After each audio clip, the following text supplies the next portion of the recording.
que es ese link que estoy enviando por el chat. En ese link uno llega a esta página, donde está el programa de operación vigente 2020. Y dentro de los consolidados que están disponibles, el primero es el consolidado de frecuencias. Consolidado de frecuencias, también de capacidades, de distancia.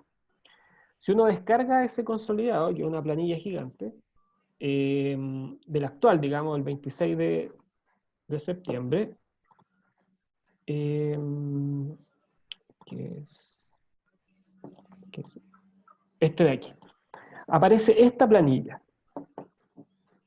Entonces, si se fijan, bueno, tiene varias hojas con las capacidades, las distancias, pero tiene una primera hoja que es la frecuencia. Y están las unidades de negocio, y están los servicios que integran esas unidades de negocio. Entonces, por ejemplo, la unidad de negocio 2, el servicio 201 y el sentido si es de ida y de vuelta.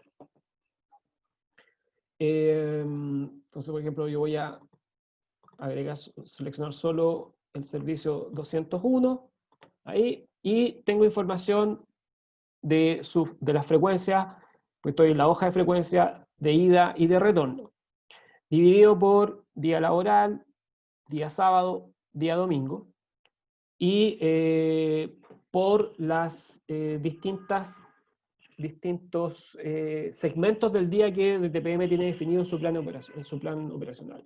Punta mañana, fuera de punta, punta mediodía, punta tarde. Entonces, por ejemplo, el bloque punta mañana, que parte a las 6:30, luego viene otro bloque que es el TPMA. No tengo claro qué significa el T. Creo que es transición punta mañana. Ahora me acordé. Entonces está punta mañana, que parte a las 6:30, y transición punta mañana, que es desde las 8 de la mañana. Es decir, el bloque entonces entre las 6:30 y las 8 de la mañana se denomina el punta mañana, o sea, o así al menos uno lo entiende dentro del plan operacional. Y el valor que está aquí abajo, que está aquí en la celda, corresponde entonces a la frecuencia que está asignada para ese servicio de esa unidad de negocio en el bloque que va entre las 6:30 y las 8, pero este dato es la frecuencia de buses por hora. O sea, no son los buses que circulan entre las 6:30 y las 8, o sea, no es en 1 hora y media. Son los buses por hora que circulan en ese tramo horario. No sé si me logro explicar. Por lo tanto, ahí Sí, está, perfecto. ya, ahí está la frecuencia. Pero fue mi sorpresa al tener la planilla? Es que el servicio, o si uno revisa los servicios que circulan por Camino Bripilla, eh, son de la unidad de negocio 1. Hay otros también alimentadores, ¿verdad? El I04, el 111, el 113, el 115. Sí, sí, eso lo vi ayer. Están repartidos entre todas las empresas. Bueno, hay una nota que dice, que no da ni información, que dice que a partir de marzo del año pasado dejó de operar la unidad de servicio número 1. ¿Ya? Y entonces los servicios comenzaron a ser operados por las otras unidades, el 3, el 4, el 5. Sí, El punto es que en el resto de las unidades, si yo despliego, saco este filtro y pongo todos los servicios y pongo todas las unidades, yo no encontré, por ejemplo, el 115 que vimos que pasaba por Camilo Pío. No lo encontré. No está el 115.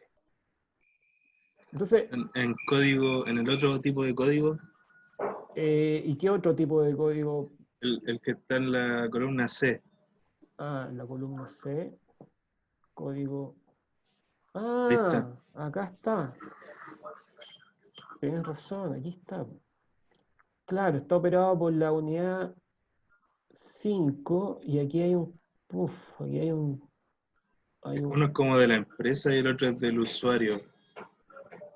Ok. Pero las frecuencias son... No varían. Por ejemplo, en punta mañana... Perdón, acá, en punta mañana son 8,7. Ya. Perfecto. Ahí está. No, yo me había asustado porque no lo veía en la columna. Dije, a lo mejor le cambiaron el número del servicio. Pero tienes razón, aquí está. Entonces, si tomamos en cuenta digamos, una periodización estándar, digamos, en esta zona, que punta mañana va a ir entre las 7:30 y las 8:30, estaríamos acá, ¿ya? En ese bloque horario. Por lo tanto, esa sería para el 115 la frecuencia teórica, ¿no? La frecuencia asociada al plano operacional. Y ojo que varía dependiendo si es de ida o es de vuelta. ¿Bien? Espero que Sí, haya quedado claro. O sea, en la página que les envié aquí en el chat, la primera planilla, que es el consolidado de frecuencia, vamos a llegar a esto. ¿Ok? Entonces, teniendo los servicios, que por lo que estoy viendo son varios, 111, 113, el 113 corto, además, 115, el I04, el I04 corto, el I11. En ese sector, ahí estoy ubicado al comienzo, o sea, pasado el nudo pajarito. Bien, y de esa manera uno podría tomar estos datos, extraerlos y generar una tabla resumen. Eh, de tal manera de tener una idea de la carga que existe en el eje. Ahora, uno podría hacerlo a lo largo de los 4 kilómetros que estamos analizando, y saber cómo varía esta distribución de buses, si es que hay entradas o salidas de buses, porque me parece que en Tres Poniente o en Pajaritos, creo, en el enlace Pajarito, creo que entran y salen buses. Entonces puede que al oriente de Pajarito haya un conjunto de buses y al poniente otro. ¿Ya? Y puede que ahí las cargas sean diferentes. Bien, pero esa sería la fórmula para encontrar la duda que teníamos respecto a la frecuencia. Bien, no sé si bien. espero que haya quedado claro. Sí, quedó claro. Y trabajamos solo con horarios puntas de la semana. Sí, punta laboral, punta mañana y punta tarde. Punta mañana ya lo decidimos. Periodización 7:30, 8:30. Ya sumamos la punta mañana 7:30, 8:30. Y la punta tarde debiese ser bueno, en general es como entre las 6:30 y las 7:30, que sería, según esta planilla, la punta tarde 2. ¿Ya? Que está ahí entre las 6:30 y las 20:30. ¿Bien? Entonces, para efecto nosotros vamos a tomar la punta tarde, 6:30, 7:30. O sea, 18:30, 19:30. Que coincide además con uno de los bloques que se llama punta tarde 2 en la planilla consolidada. De esa forma tenemos esos dos periodos y trabajamos con esa información de esos dos periodos, ¿no? Y solo laboral, no vamos a trabajar, o sea, no vamos a ver la información fin de semana ni fuera de punta tampoco. Bien, espero que haya quedado claro y espero que hayan tenido oportunidad de revisar el perfil que estábamos mirando.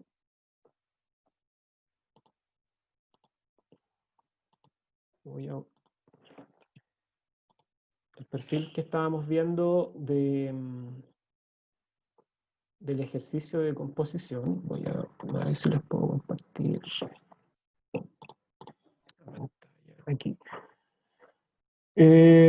¿Cierto? Estábamos viendo esto. Y... Perdón, no sé si estoy grabando. Sí, estoy grabando, ya. Entonces, con esta información queríamos responder esas preguntas que no habíamos hecho, ¿verdad? Respecto a qué es lo que tenemos en esa zona. Y para eso teníamos estas preguntas que estaban acá. Entonces, ya sea, si me pueden, o ya sea escribir en el chat o comentar, ¿qué unidades viales se modificaron? O pudieron ver que se modificaron dentro de lo que uno hace la comparación. ¿Pudieron detectar algunas? La calzada. La calzada, efectivamente. ¿Alguna otra unidad vial?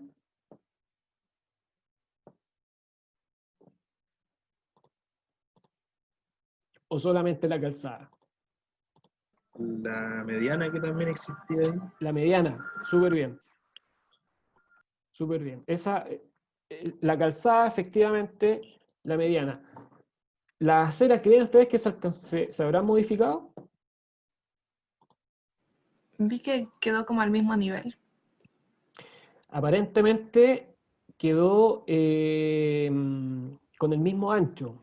Es decir, que no habría tenido alguna modificación, o si la tuvo, debe haber sido muy, muy pequeña, ¿ah? Porque aquí aparentemente está la solera, uno lo puede ver con la comparación, por ejemplo, de la localización de ese árbol que se ve ahí. Voy a avanzar un poco más aquí. De ese árbol que está cercano ahí a la solera.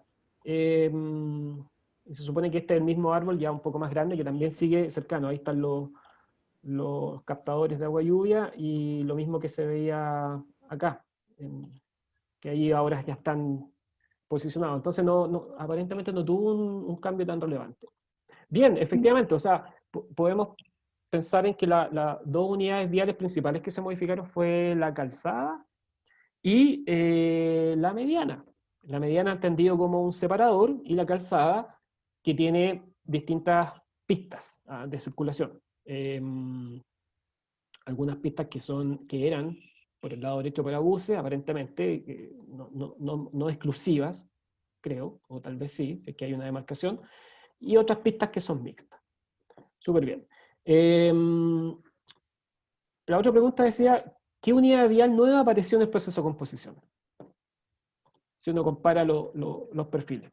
¿Cuál es la unidad nueva que no estaba?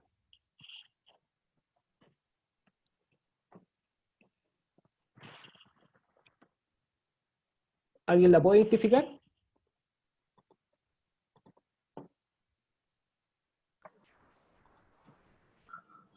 O sea, claramente el paso peatonal que está en el centro, no sé cuál sea el nombre técnico. Es una estación de buses, como para interconexión.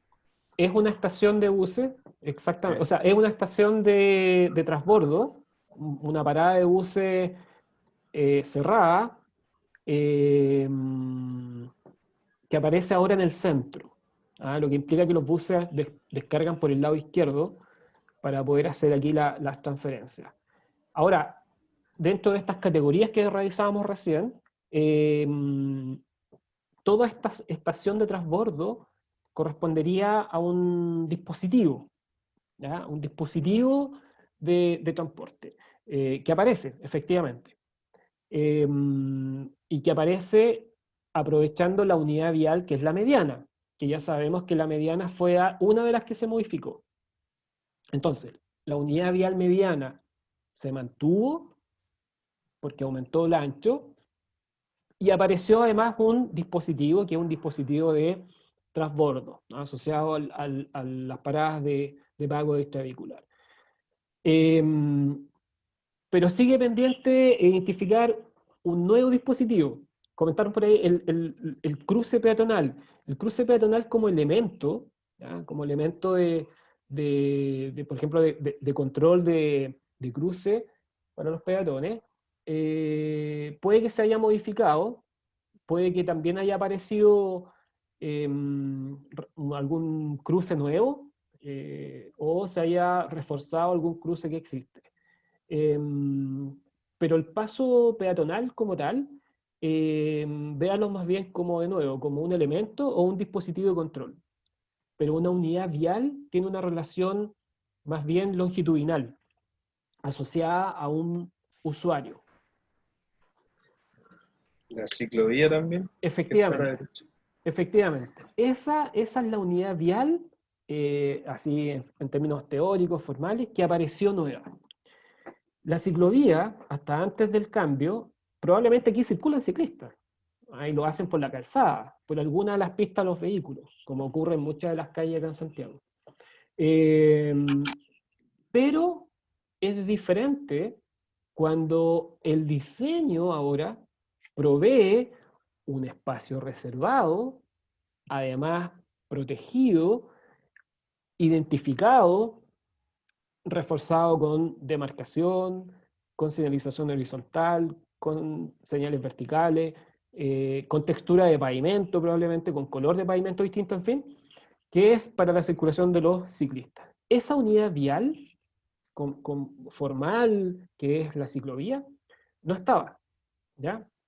Entonces, esa es la que se incorpora respecto a la versión anterior. Muy bien. Y, de nuevo, efectivamente, aparecen elementos y dispositivos que tampoco estaban, ¿ya? Como bien identificaron, la zona de pago extravehicular, que además está en el centro, aprovechando la mediana, cruces peatonales que probablemente ahora son más seguros para el peatón. La otra pregunta tenía relación con ¿qué alcance tuvo la modificación de la mediana respecto a la seguridad vial?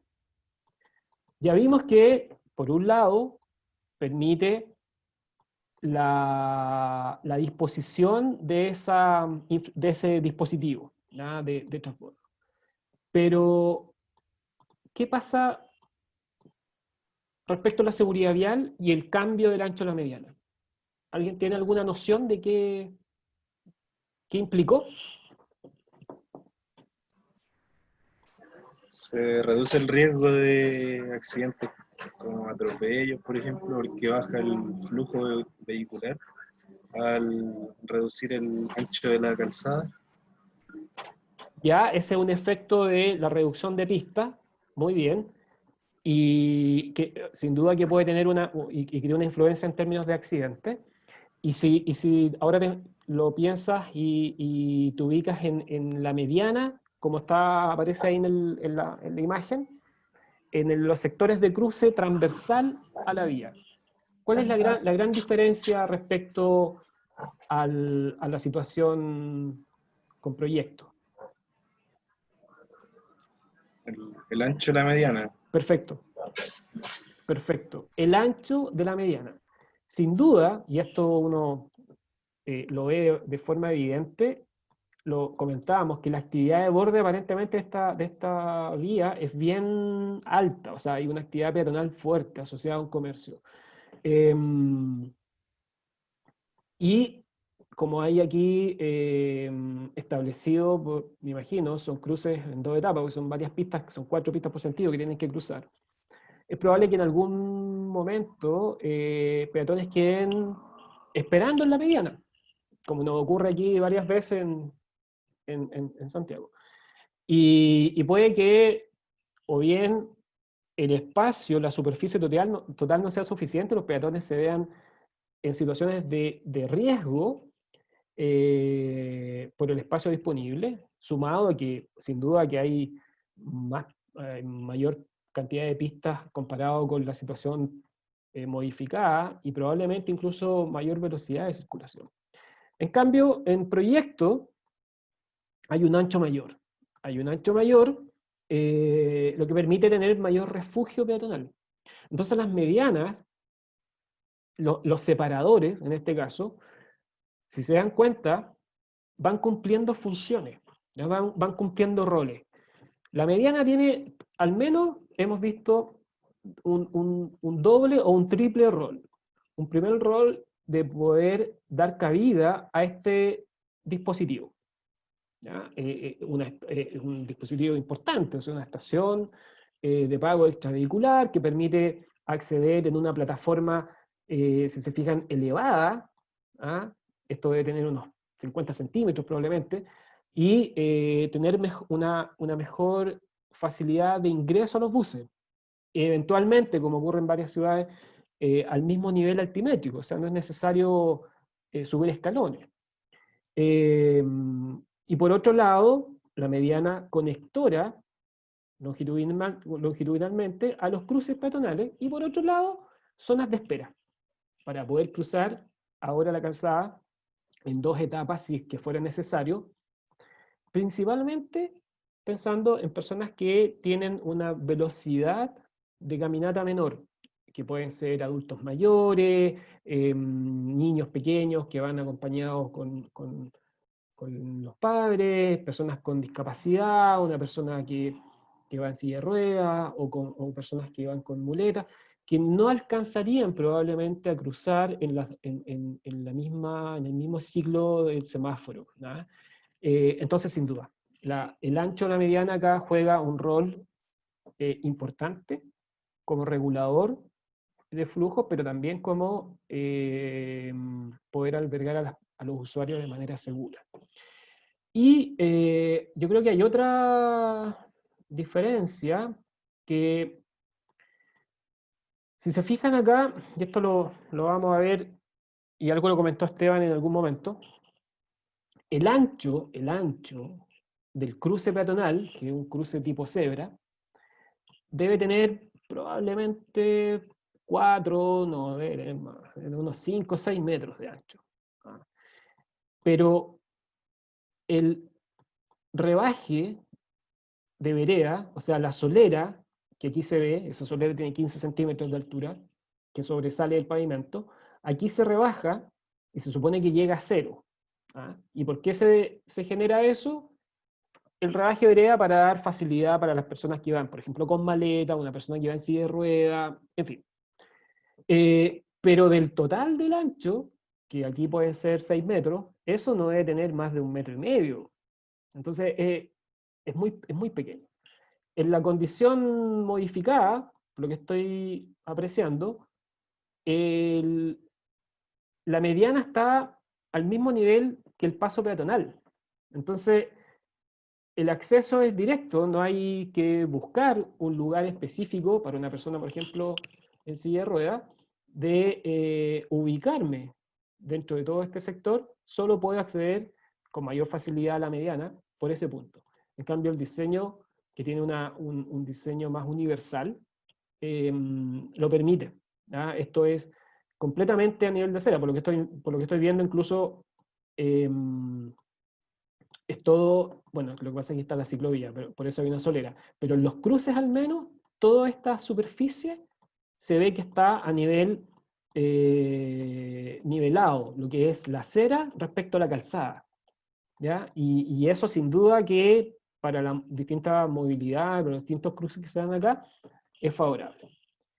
Muy bien, entonces serían esos 3 elementos: el ancho de la mediana para refugio peatonal, para el dispositivo del transbordo, y la nivelación altimétrica con la calzada, que facilita la accesibilidad universal. ¿Y qué usuarios se tomaron en cuenta en el proceso de composición? ¿Qué usuarios creen ustedes que el equipo de diseño que estuvo trabajando acá tuvo que tomar en cuenta para poder proponer esa solución?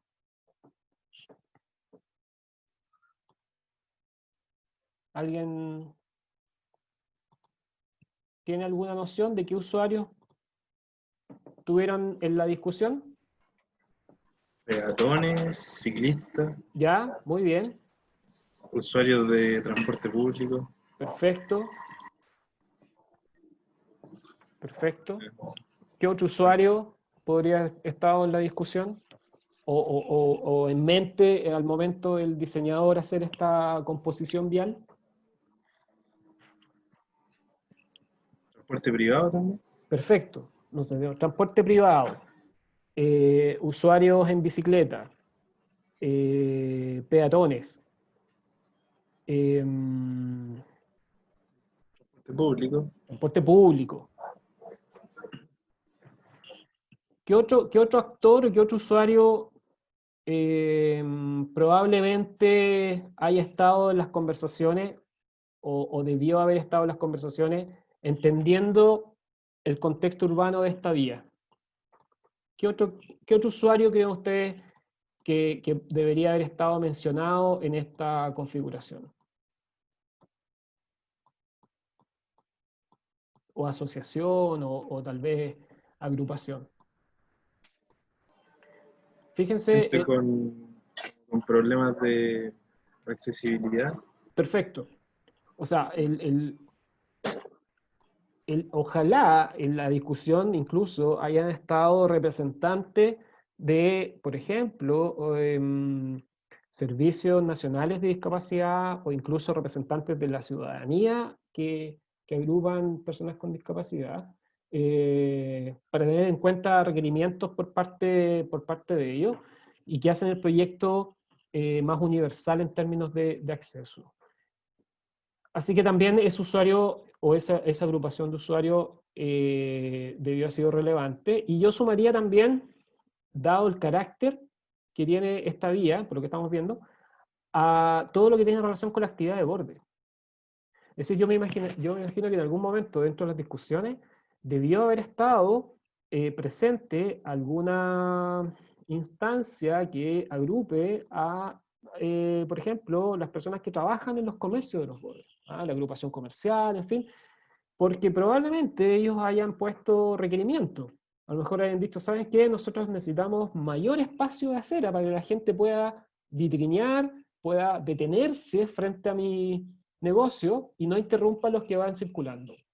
O incluso, como años atrás nos pasó acá en el sector de Las Tarrias, los sectores de café que pidieron aumentar el ancho de la acera de calle Merced para poder poner mesas, para poder poner sillas afuera y que la gente estuviera tomando café o almorzando afuera.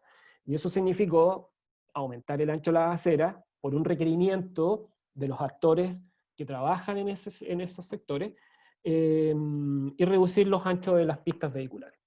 Entonces probablemente ese sea otro actor que debió haber estado en la mesa. Y eso es parte de un proceso de participación ciudadana. En la etapa de participación ciudadana, sin duda, que actores que representen a quienes trabajan o viven en el entorno directo, esto en el entorno directo, los que se ven afectados de manera directa, debiesen haber estado presentes. Probablemente también alguien relacionado con los recursos arbóreos, es decir, con los aspectos de la cantidad de árboles o la imagen de paisajismo o diseño urbano que ellos probablemente se estaban imaginando, hayan estado presentes dentro de este proyecto. Muy bien. Y finalmente, ¿creen ustedes que el proceso de composición, viendo los resultados, tuvo aspectos de equilibrio y de integración? ¿Qué creen ustedes?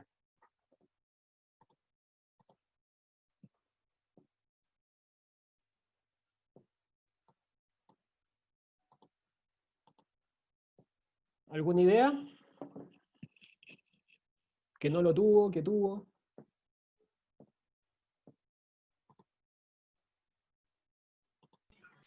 Sí, yo creo que fue equilibrado al conjugar distintos elementos existentes, nuevos, y con temas de accesibilidad. Yo creo que sí. Muy bien, sí. En general, creo y yo creo que todos concordamos en que se notó que hubo un tratamiento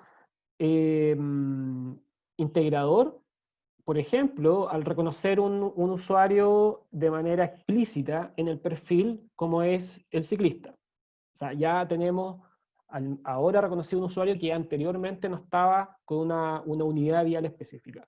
Entonces hay una integración. Entonces ahí está el concepto de integración. Y el equilibrio en que se ve que al menos los modos más sustentables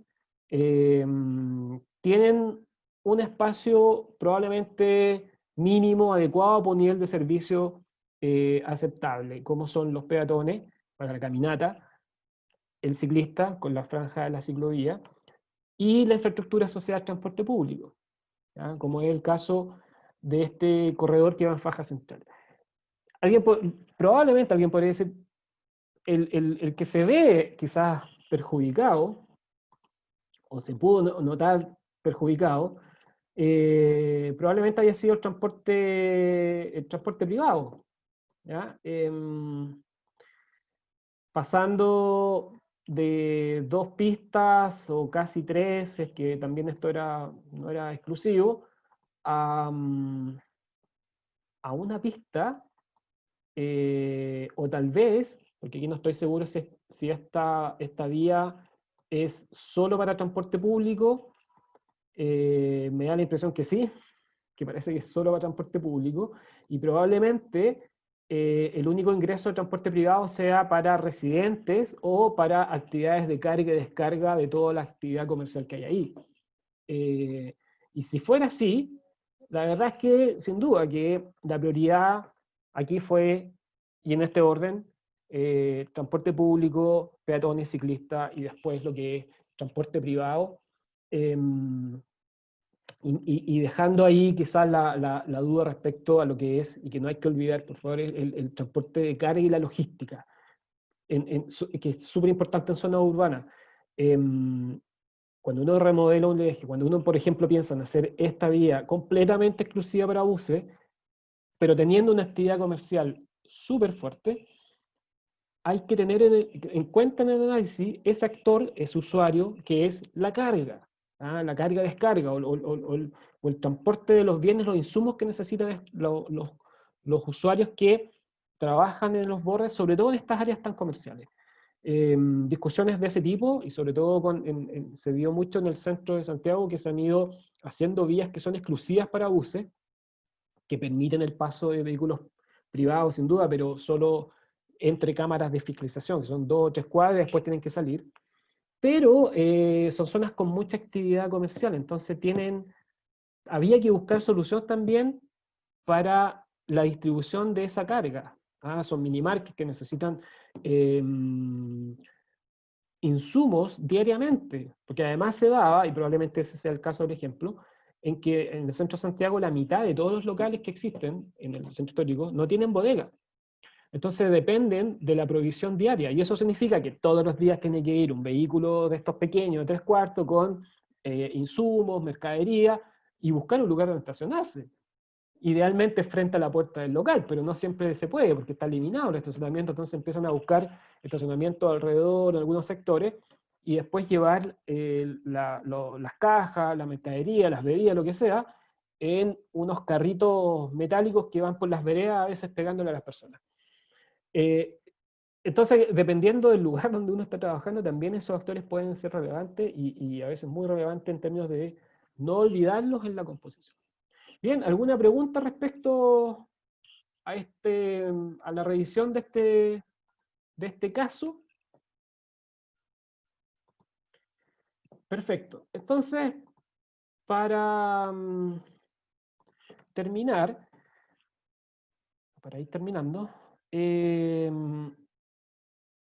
lo que vamos a ir elaborando y lo que vamos a ir construyendo, ahora que estamos terminando la fase del diagnóstico, es la primera parte ya del análisis alternativa, que es construir los perfiles tipo de terreno, ¿ya? Es decir, representar mediante un perfil tipo, que es un corte transversal, que represente un tramo, representar y tener claridad de qué es lo que contiene ese perfil tipo, ese corte transversal. Cuántas pistas de auto, cuántas pistas de buses, si es que hay o no mediana, si es que hay o no ciclovía. Bueno, a veces se pueden representar también cuando hay postes que están presentes en un borde, a veces los postes eléctricos están en un borde y no en el otro.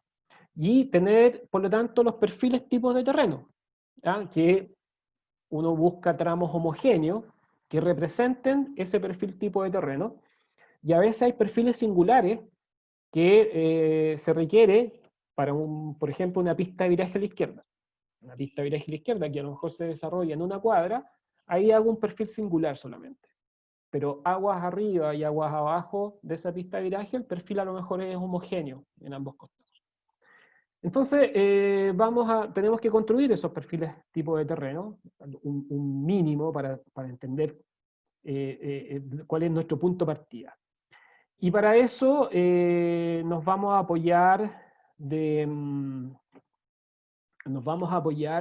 la topografía que ya tenemos, pero también de esta herramienta que no sé si todos la conocen, que es un constructor de perfiles tipo que está disponible en línea. O sea, se puede disponer a través de este vínculo que les voy a dejar aquí en el chat. Por favor, que puedan probar efectivamente que pueden abrir el StreetMix.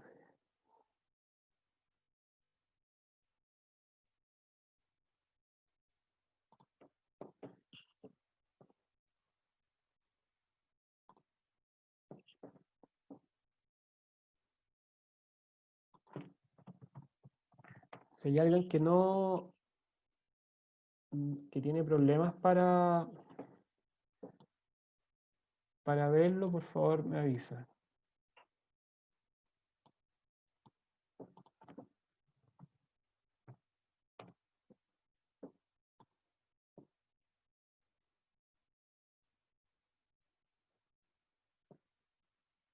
Ok, con StreetMix, la verdad es que esto es una herramienta bien intuitiva, que está disponible todavía de manera gratuita, y nos permite ir haciendo cambios en un perfil tipo determinado. Yo puedo agregar pistas de vehículos particulares, puedo agregar pistas asociados para los buses, puedo sacar pistas, puedo agregar separadores, puedo modificar el tipo de separador, que a veces es solo una demarcación, a veces hay paisajismo o arborización. Puedo agregar aspectos de paraderos, cuando existen paraderos, como el caso aquí del ejemplo, lo puedo mover al frente si quiero. La ciclovía la puedo ubicar quizás pegada a la mediana. Puedo poner pistas de viraje, en fin. La verdad es que es bien, bueno, hay opciones de poner tranvía, si que fuera el caso. Es bien práctico, la verdad es que no requiere mucha complicación para poder estructurar los perfiles tipo. Y de esto nos vamos a apoyar para construir los perfiles tipo de terreno y después cuando comencemos a pensar en los perfiles tipo de proyecto. ¿Ok? En los proyectos a veces se hace con las herramientas que vienen en AutoCAD y uno crea perfiles que no tienen la flexibilidad que tiene esto, en el sentido que nos permite hacer ajustes de manera bien rápida. Lo importante es que ustedes pueden modificar acá las dimensiones, ¿no? O sea, una pista directa, una pista normal de vehículo, que aquí por defecto lo puso en 3 metros, en nuestro caso las vamos a dejar las vamos a modificar y por ejemplo las vamos a poner en 3,5. Y la pista de los buses, bueno, también en 3,5. Y uno puede ir haciendo los cambios de los anchos que existen acá. ¿Ya? En el caso, por ejemplo, de una ciclovía que está a 1,80 m, a lo mejor está la posibilidad de dejarlo más ancho, en 2 metros, o tal vez sea con muy poco espacio, entonces lo dejan en 1,5 m. ¿Ya? Eso depende de cada caso. Por lo tanto, con esta herramienta vamos a comenzar a hacer los perfiles tipo de terreno, ¿ya? Los perfiles tipo de terreno. Y para hacer los perfiles tipo de terreno, nos vamos a apoyar de la topografía. Entonces, como veíamos en la presentación, acá, uno genera un corte. Voy a hacer un... Creo que ahí se ve mejor. Uno, ¿qué es lo que hace? Uno define un corte, una línea de corte imaginaria, y dice, voy a mirar acá hacia la derecha. ¿Ya? Por eso están las flechas, que esto es el perfil tipo 2, las flechas mirando a la derecha. Entonces yo, es equivalente a que tú te detienes, por ejemplo, en el centro de la vía, y estás mirando en primera persona hacia el lado derecho de esa vía. Entonces, en esa dirección tú representas todas las unidades viales que están dispuestas. Si el norte estuviera hacia arriba, entonces al lado izquierdo de donde yo estoy mirando estaría el norte, ¿verdad? Porque me posicioné aquí, estoy mirando en esa dirección de las flechas, entonces el norte estaría al lado izquierdo. Por lo tanto, acá estaría la línea de cierre norte y acá estaría la línea de cierre sur. De esa manera, uno puede distribuir las unidades viales. Entonces, para el caso de Camino Melipilla, lo primero es identificar tramos que sean relativamente homogéneos. ¿Ya? Yo creo que no hay tantas variaciones en Camino Melipilla que nos permitan generar tramos homogéneos. Yo creo que entre Los Espejos y Pajaritos probablemente sea un tramo bien regular, y con la excepción de que quizás en algún sector específico hay una pista de viraje, por ejemplo. Hay uno, quizás ahí puede hacer un perfil singular.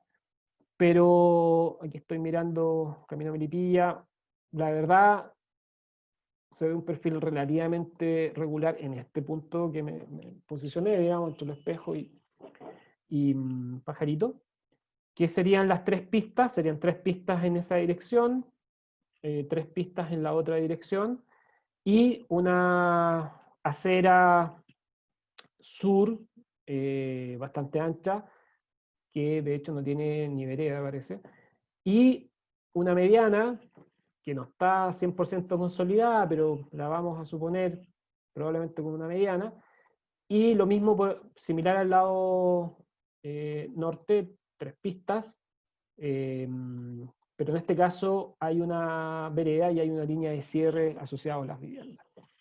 Y también podría uno representar en el perfil tipo las postaciones que van por la media. Bien, entonces ahí uno puede tener la distribución de las unidades viales. ¿Y con qué dimensiones? Bueno, con las dimensiones que tomamos en la topografía. Entonces, uno genera, hay que recordar, aquí uno genera una línea de corte imaginaria, y de esa posición sacamos las medidas del ancho de la acera, de la topografía, el ancho de las calzadas, eventualmente el ancho de las pistas. ¿Ya? Eso también debiésemos sacarlo de la topografía. Si no están las pistas demarcadas, entonces podemos dividir por 3 el ancho de la calzada, para tener una aproximación solamente. El ancho de la mediana y el ancho de la otra acera. Bien, eso es lo que vamos a ir comenzando a generar ya desde la próxima semana, de tal manera que vayan teniendo en cuenta lo que vamos a ir desarrollando. Bien, espero que haya quedado claro. Hagan algunas pruebas con StreetMix, traten de ir probando para, si es que aparecen dudas, las podamos ir resolviendo. Yo creo que dudas no deberían aparecer muchas porque es bien directo y es relativamente intuitivo. Bien, voy a dejar de compartir. No sé si tienen alguna última duda o alguna pregunta que aprovechemos de comentar. Yo tenía una duda con respecto a los planos, Sí, Antonio. que estaba tratando de poner las alineaciones principales, pero habían como muchos tipos de soleras. No sabía si todas contaban como solera o solo la normal. La solera normal es la solera principal. Ahora, ¿qué otros tipos de soleras quizás pudieran haber encontrado en los planos? Son soleras que se llaman, algunas que están denominadas como soleras rebajadas, em, otras que pueden haber sido, que estén denominadas como solerillas, y no sé si habrá alguna otra. ¿Ah? Yo creo que al menos esas tres deben estar en la topografía. Sí. Eh, la solera normal es la solera principal, ¿ah? Es la solera clásica que veíamos en las distintas imágenes. La solera rebajada es la que se genera cuando existen los accesos de los vehículos, ¿ya? A las propiedades, que es, se reduce la solera, se rebaja la vereda, de tal manera que pueda permitir el ingreso a los vehículos. Entonces son porciones pequeñas, ¿eh? Y van alineadas con la solera normal. Y eh, las solerillas yo creo que son más bien, son de estas de solerillas también pequeñas de canto redondeado que van confinando a veces zonas de paisajismo, ¿ya? Franjas verdes o de esa zona. Por lo tanto, la que debiese ser más relevante y la que debiese efectivamente marcar los espacios principales son las soleras normales. Las otras son complementarias. Ya, gracias, profe. Perfecto. ¿Algún otro comentario? ¿Alguna otra duda? Bien, entonces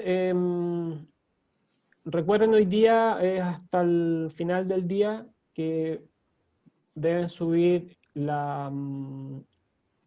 avance como formato de tarea porque hay una tarea que está publicada.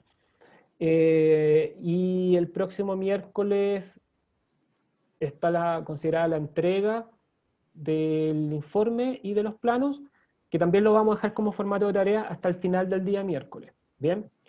Y en la clase del día miércoles, junto con aclarar alguna duda que pueda quedar, vamos a ir trabajando más en detalle y profundizando ya los aspectos de composición y de estructuración ya de los perfiles tipo de terreno, pero también pensando en lo que son los perfiles de proyecto. Bien, entonces si no hay más consultas, o si no hay más dudas, dejamos la clase hasta aquí. Le voy a dejar